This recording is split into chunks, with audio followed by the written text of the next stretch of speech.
मुंगेर जिला के शंकरपुर के रहने वाले अंकित आनंद यूपीएससी की परीक्षा में देश भर में 663वां रैंक लाकर जिले का नाम रोशन किया। अब अंकित आनंद अपने पिता वीरेंद्र यादव के साथ अपने शंकरपुर आवास एवं गायत्री नगर में स्थित आवास पर लौट गए हैं। गायत्री नगर आवास पर दोपहर 2 बजे वह आए और आने के साथ ही उनके घर पर बधाई देने वालों का तांता लग गया।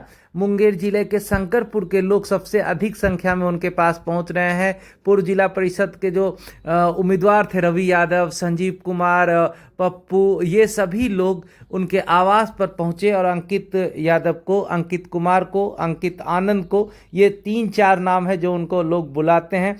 तो ये अंकित हैं और अंकित आनंद इनका नाम है। यूपीएससी 663वां रैंक लाए हैं और इनको बधाई देने वाले लोग पहुंच रहे हैं, बुके दे रहे हैं, उनको मिठाई खिलाकर बधाई दे रहे हैं। हो भी क्यों नहीं, मुंगेर के लाल ने कमाल किया है। शंकरपुर के रहने वाले हैं, गायत्री नगर में भी इनका आवास है और इनके पिता वीरेंद्र यादव जो बैंक मैनेजर थे बिहार क्षेत्रीय ग्रामीण बैंक में और कई शाखाओं में रहे। फिलहाल अब ये लोग जो है गायत्री नगर में रह रहे हैं। यूपीएससी की परीक्षा में ये अंकित आनंद ने 663वां रैंक लाया है। अब लोग बहुत गर्वित हैं और कह रहे हैं अंकित आनंद की 5वीं सफलता में, 5वां अटेम्प्ट में हमने यूपीएससी क्रैक किया है। और पिता साधारण से बैंक में एक मैनेजर थे, कम सैलरी थी, बहुत ज़्यादा खर्च था। यूपीएससी की परीक्षा काफ़ी बड़ा खर्चीला होता है, कोचिंग बड़े खर्चीले होते हैं। इसके बावजूद उन्होंने हिम्मत नहीं हारी। उनके पिता ने उनको पैसे से हमेशा खड़ा रहा और मनोबल बढ़ाता रहा। बकौल उनके पिता भी कह रहे हैं कि 4 साल में, मतलब 4 बार में वो अटेम्प्ट में सफल नहीं हुआ तो हम परेशान नहीं, बल्कि मैं उनको हौसला अफजाई करते रहा। माँ भी बहुत खुश है और घर में महिला और पुरुष सभी लोग आ रहे हैं और अंकित आनंद को बधाई दे रहे हैं। हो भी क्यों नहीं, एक पिता के लिए ये गर्व का पल है, एक माँ के लिए गर्व का पल है जब उनके बेटा जो है वो अफसर बनता है।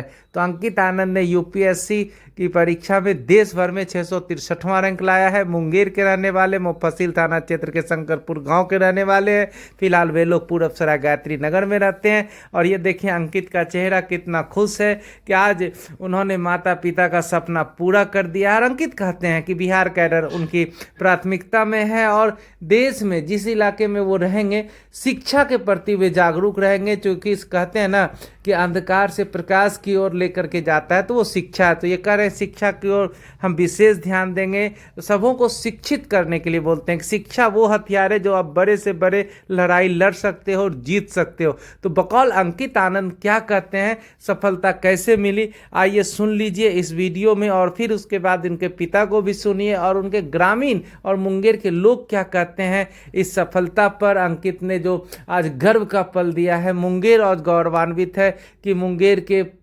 मुफस्सिल थाना क्षेत्र के शंकरपुर के रहने वाले अंकित ने सफलता हासिल की। सुनिए क्या करें। से शुरुआत का कहाँ प्रारंभिक शिक्षा हुई, फिर हायर सेकेंडरी, फिर हायर कहाँ गए थे? सर जैसा कि मैंने अपना 10th और 12th की पढ़ाई डीएवी पब्लिक स्कूल पटना में की सर।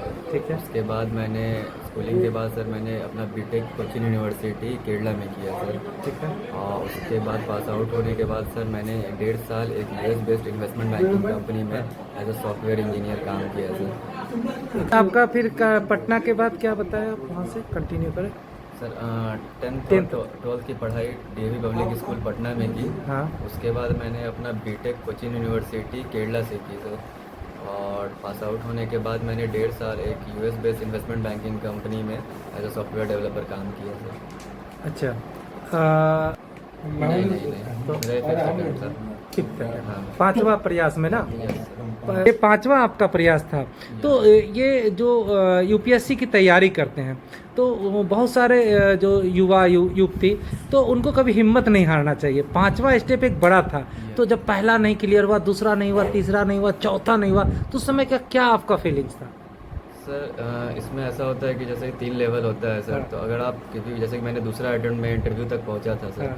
तो उसमें अगर आप पहुंचते हैं तो लगता है कि आप अगले अटेम्प्ट दोगे तो आपका निकल जाएगा। तो उसी वजह से आदमी टिके रह जाता है इस फील्ड में और इसी वजह से मैंने फिर से 5वां अटेम्प्ट में निकला है सर। एक कॉमन सी सवाल का सर मेरा इसमें 663 रैंक है sir, all over India. Yes sir, all over. Feelings तो बेटर एकदम पूरा। हाँ यस सर, मुझे अच्छा लगा लिस्ट में नाम देख के सर। हाँ, क्या फीलिंग्स था जब आपने लिस्ट में देखा तो उसमें नहीं क्या? सर, इससे पहले मुझे 4 अटेम्प्ट में नहीं मिला सक्सेस, तो मुझे यही लग रहा था कि एट द एंड मुझे लिस्ट में आना है सर। उसके लिए तो मैंने देखा तो मुझे एक सेंस ऑफ रिलीफ मिला सर। तो ऐसा लगा कि अब चलो 5 साल का मेहनत एज अ वैलिडेशन मिल गया सर। तो ये आपका जो इसको किसको देते हैं, श्रेय किसको देंगे इसका? मैं इसलिए सर सबसे पहले मैंने पापा और मम्मी दोनों को मैं देना चाहूँगा, क्योंकि ये शुरू से ये मेरे साथ थे और बोल रहे थे लगे रहो तुम निकल जाएगा। और उसके बाद मेरे घर वाले भी, जैसे कि मेरे मामा भी, मम्मी, सभी लोगों ने मेरा सपोर्ट किया। यूपीएससी एक बड़ा सपना होता है युवाओं का, यस सर। और बहुत महंगी पढ़ाई होती है। Yes sir. और पिताजी आपके बैंक में मैनेजर थे। Yes, कभी ये परेशानी होती थी कि पापा परेशान हो रहे होंगे, पैसा बहुत ज़्यादा लग रहा है, हम क्लियर नहीं कर पा रहे हैं, थोड़ा इस साइड से भी आप देखते होंगे? यस सर, ये हमेशा से लगता रहा, क्योंकि सर इस फील्ड में सर यूपीएससी का तैयारी करने के बाद आपका जब 2-3 साल लगता है तो आपको लगता है कि आपको भी पेरेंट्स को सपोर्ट करना चाहिए फिनेंशियली इस फील्ड में, तो उसमें आप कर नहीं पाते हो क्योंकि आप इस फील्ड में पड़े रहते हैं। तो इसमें सर वही है सर कि अगर आप लगे रहोगे तो एक उम्मीद रहती है कि आपका जब लगेगा एट द एंड तो आप अच्छा, आपका भी फिनेंशियली सिक्योर हो जाओगे सर। उसी उम्मीद में मैं लगा रहा सर। अब आप यूपीएससी आप देखते हैं उनको? सर जैसे कि मुझे पता चल गया कि इस फील्ड में कि इसमें एजुकेशन का कितना इंपॉर्टेंट रोल है सर। हाँ। क्योंकि मैं इस एजुकेशन को ही करके मैं आज इस पोस्ट पे पहुंचा हूं सर। तो इसीलिए मेरा सबसे बड़ा प्रायोरिटी एजुकेशन रहेगा सर, ताकि क्योंकि इंडिया में सर सभी को एजुकेशन इक्वली नहीं मिल पा रहा है सर। तो इसीलिए मेरा सबसे बड़ा प्रायोरिटी एजुकेशन रहेगा। शिक्षा पर आप बेहतर काम यस करें। सर। Thank you. अच्छा, एक सर पहला चीज़ जिसमें सर अपने सेल्फ बिलीफ सबसे इम्पोर्टेंट है, क्योंकि हाँ। अगर आपको ये सपना देखते हो तो उसके लिए आपको अपना 100% देना पड़ेगा सर। तो तभी जाके सर वो आपका पूरा होगा सपना। और रहा सवाल सर आपके दूसरे सवाल का कि क्या ना करे सर, तो इसमें सर मैं यही बोलना चाहूँगा कि कभी हार नहीं मानने वाला सर, लगे लगने वाला सर। तो मैं यही मैसेज देना चाहूँगा सर। Thank you. आप कहाँ का रहने वाले हैं, क्या इसके बारे में बोलेंगे, अपने मातृभूमि के बारे में? जैसे कि मैं मुंगेर का रहने वाला हूँ और मेरा मूल निवासी मैं शंकरपुर गायत्री नगर का हूँ। हाँ। तो मैं मूलतः यहाँ से हूँ सर। और जैसे कि मैंने यहाँ पे देखा है सर, काफ़ी ज़्यादा चैलेंजेस है इसमें। तो इसके लिए जैसे कि यहाँ पे अच्छा एजुकेशन और हेल्थ का दोनों का है सर। तो इसके लिए सर मैं ये कहना चाहूँगा कि सर अगर गवर्नमेंट अगर अच्छा से इसमें काम करती है सर, और यहाँ के लोग में जो कि काफ़ी टैलेंट है सर, और अगर वो यहाँ पे अगर उनको अच्छा मौका दिया जाएगा तो वो डेफिनेटली अपना सारा ड्रीम पूरा करेंगे सर। Thank you. लिए तो ये बहुत गौरवशाली क्षण होता है ना, जब आप सुने? निश्चित रूप से गौरवशाली है। हाँ। और सभी पिता को ऐसा सोचना चाहिए और बच्चे के प्रति ध्यान देना पड़ता है, ध्यान दिया हमने और देना भी चाहिए, और हौसला बढ़ाते रहना चाहिए। फेल पास तो होते रहता है, लेकिन कभी न कभी तो पास होना ही होना है। तो ये एक बहुत बड़ी चैलेंज हो जाता है कि हमको घबराना नहीं है, नहीं तो फिर बच्चे में जो शक्ति है ना, वो रहते हुए भी छीन हो जाए। तो हम नहीं टूटे चाहे जो हो जाए।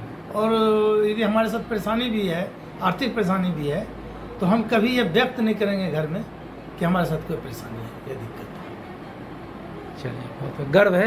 गर्व है। ठीक है, बहुत लोग बधाई का दाता लग रहा है, लोग आ रहे हैं बधाई देने के लिए। वो तो आप लोग की महानता है। चलिए, परिचय दीजिए। हम शंकरपुर पंचायत का पूर्व जिला प्रत्याशी रवि यादव बोल रहे हैं, और हमको गर्व है कि मेरा पंचायत का, मेरा समाज का लड़का इतना अच्छा पोस्ट पे गए। और हम हर एक युवा को ये कहना चाहते हैं कि आप लोग भी मेहनत कीजिए, सब कुछ कीजिए जो कि जा कर के सब समाज को अच्छा लगे।